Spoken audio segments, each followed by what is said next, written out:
Why is it an insult to be told you drive like a girl?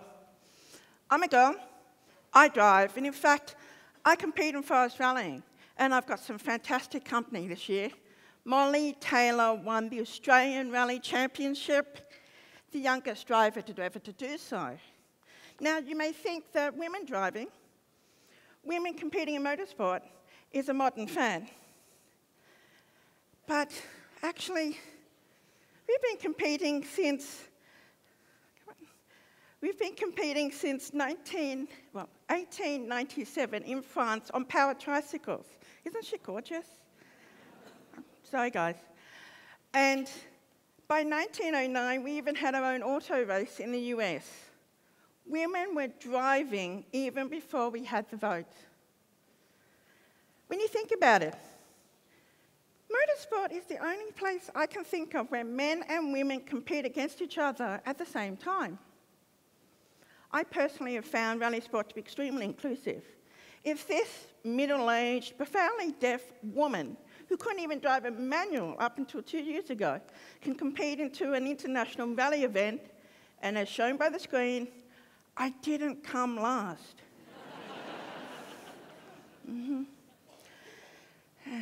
Now, Drive Like a Girl is a UK-based car insurance company, and they have proven with their little in-car black boxes that women are indeed safer drivers. And in fact, you'll get a lower premium if you drive like a girl.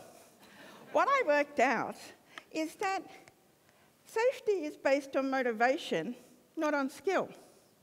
Consider this. It was Mary Anderson who invented the windscreen wipers in 1902. And in 1909, a lovely lady by the name of Dorothy Levitt told her fellow lady drivers to place their mirror compacts on the dash to see the traffic behind them, thereby inventing the rear vision mirror.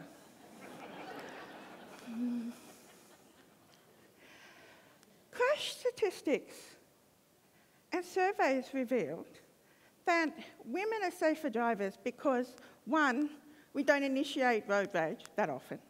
Two, we're less likely to drink and drive. Three, we have a longer attention span. Actually, that didn't prove it, did it? And on top of that, we learn and obey the road rules. And because of our protective maternal instincts, we seem to care and share for others on the road.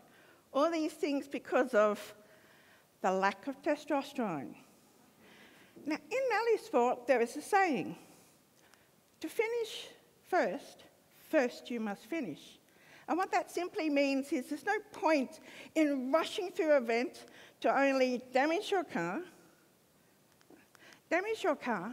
and means you don't finish, you don't get the points, and that's how you lose the championship.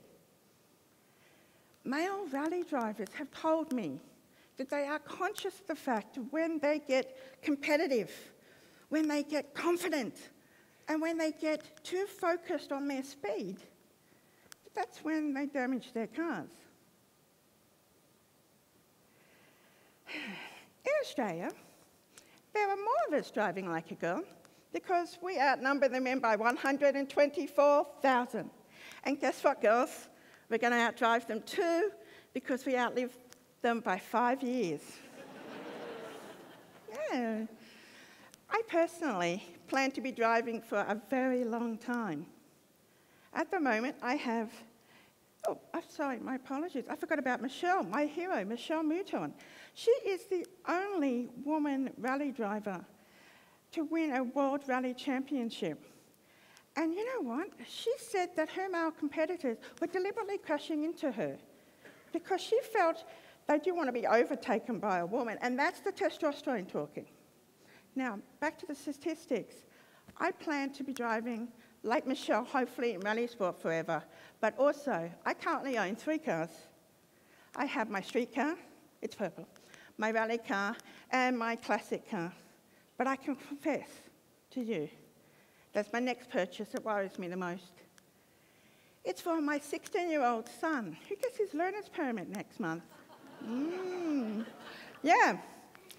My son, my only child, a testosterone-filled boy on the road. And that worries me because 45% of our boys between the age of 17 and 25 are killed in road fatalities. You know what? I can't install a roll cage in his car. I can't suit him up in this gear or make him wear a helmet. But there's one thing I can do. And yes, teach him how to drive like a girl. Thank you.